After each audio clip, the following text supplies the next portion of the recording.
Assalamualaikum warahmatullahi wabarakatuh. Pada kali ini saya akan menjelaskan tentang standarisasi jaringan komputer untuk memenuhi tugas mata kuliah jaringan komputer yang diampu oleh Bapak Agus Prihanto STMKom. Yang pertama yaitu apa itu standarisasi jaringan. Standarisasi jaringan adalah aturan untuk komunikasi data yang diperlukan untuk operasional teknologi dan proses jaringan. Standarisasi membantu dalam menciptakan dan memelihara pasar terbuka dan memungkinkan vendor yang berbeda untuk bersaing berdasarkan kualitas produk mereka dan kompatibel dengan produk pasar yang ada. Selanjutnya yaitu jenis standarisasi jaringan.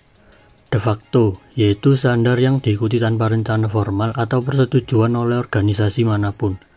Mereka telah muncul karena tradisi atau fakta. Misalnya HTTP telah dimulai sebagai standar de facto. Selanjutnya yaitu de jure.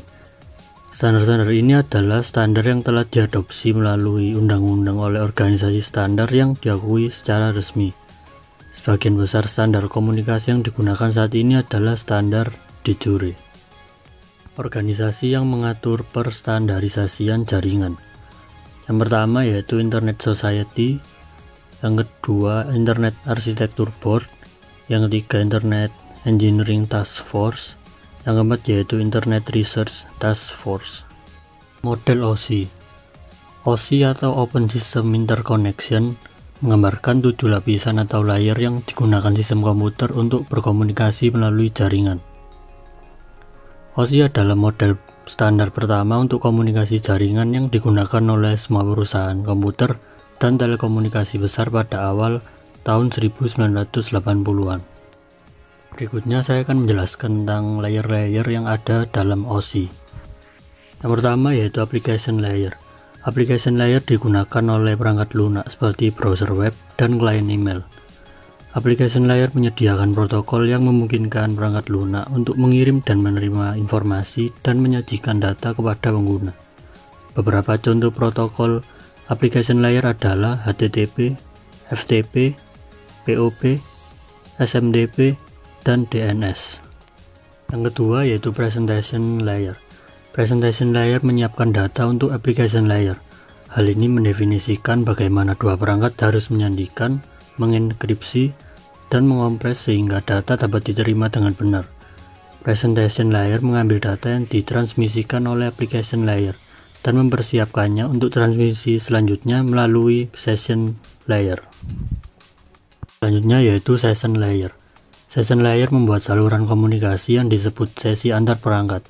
Session layer bertanggung jawab untuk membuka sesi, memastikan komunikasi tetap terbuka dan fungsional selama data sedang ditransfer dan menutup jalan saat komunikasi berakhir. Transport layer. Transport layer ini dapat menggabungkan beberapa koneksi transport ke dalam jaringan koneksi yang sama. Transport layer bertanggung jawab untuk menyampaikan data ke proses aplikasi yang sesuai pada host komputer. Selanjutnya network layer. Network layer memiliki dua fungsi utama. Salah satunya adalah memecah data menjadi paket jaringan dan memasang kembali paket ke penerima. Fungsi yang lainnya adalah routing paket dengan menemukan jalur terbaik di seluruh jaringan fisik. Network layer menggunakan IP address untuk merutekan paket ke node tujuan. Data link layer. Data link layer melakukan proses grouping secara logik atau secara tidak terlihat. Proses grouping merupakan proses penyatuan dari beberapa paket data ke dalam kesatuan paket data yang utuh. Perlu diketahui ketika paket data mulai berjalan melewati lapisan-lapisan OSI layer, maka paket data tersebut akan terpecah-pecah menjadi beberapa bagian kecil. Tugas dari data link layer inilah yang dapat melakukan proses grouping atau penggabungan kembali pecahan paket-paket data tersebut menjadi utuh kembali. Yang terakhir yaitu physical layer.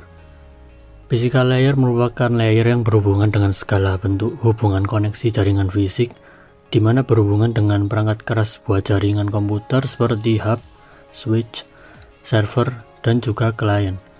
Fungsi utama dari physical layer ini adalah melakukan sinkronisasi dari bit data, mendefinisikan LAN card, dan juga melakukan definisi struktur jaringan dan media transmisi jaringan.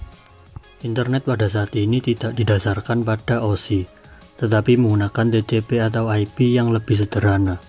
Namun model OSI 7 layer masih banyak digunakan karena membantu memvisualisasikan dan mengkomunikasikan bagaimana jaringan beroperasi dan membantu memecahkan beberapa masalah jaringan. Itulah yang dapat saya sampaikan tentang materi standarisasi jaringan komputer. Kurang lebihnya saya mohon maaf. Wassalamualaikum warahmatullahi wabarakatuh.